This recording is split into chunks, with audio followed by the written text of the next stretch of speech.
Good morning, everyone. Welcome to Mobile App Development Unit 1, Class 2.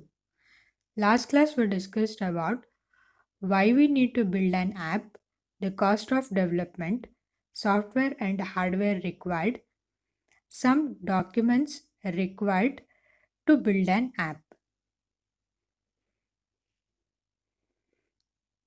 Today, let us discuss about few more concepts related to why we need to build an app. The bottom line. The bottom line means the fundamental and most important factors, like the total cost per development to create, maintain, and distribute mobile applications for all the platforms. You expect to pay a few $1,000s for minimum infrastructure. Given the opportunity to upgrade, like the RAM from HDD to SDD, hard disk drive to SDD, by making these upgrades may increase the initial cost, but it increases the speed. It is difficult to do saving because of upgrades, but without these upgrades, it is disadvantage for developers.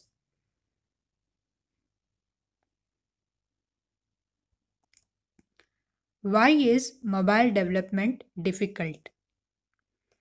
The simple answer to this question is apps are not defined only by what they do or how they look, but by how they fulfill a need and codify it for the user. For example, you decided to buy a latest smartphone. So you visited Flipkart app. You are only worried about the app provides the smartphone information fast and correctly, but not how the app looks.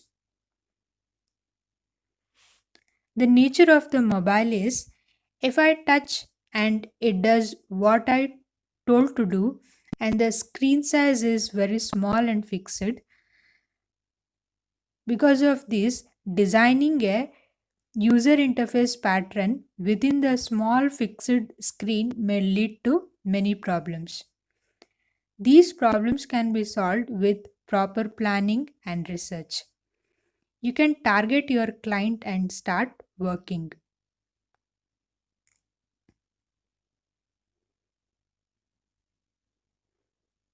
The Apple iOS devices have strict resolution offerings. These requirements afford developers dimensions they can take for granted. In Android development, there are 11 standards potential configurations, but nowadays still more are there. The Android development site track the progress and adoption of standard resolutions by device providers. The figure shows the screen size and densities of Android, and this shows 8 standard resolutions available to Android.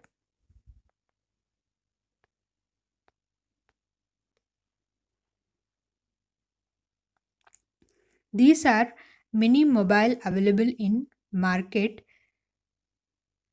where they have many screen size. It is difficult to develop app that suits all sizes and it is a challenge.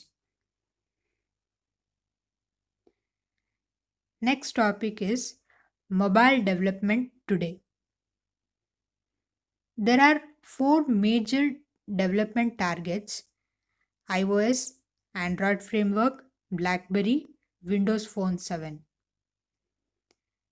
Each of these native frameworks comes with certain expectations and user base.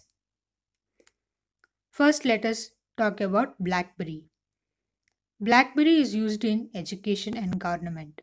For example, you might have seen BlackBerry phones in traffic police with traffic police When you break traffic rules, police uses the BlackBerry phones to fine you. Next, iOS frameworks.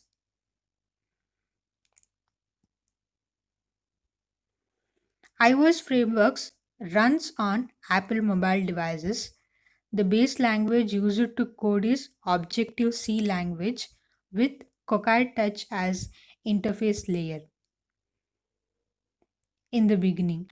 Nowadays, it uses Xcode as user interface, which can run only on a Macintosh operating system.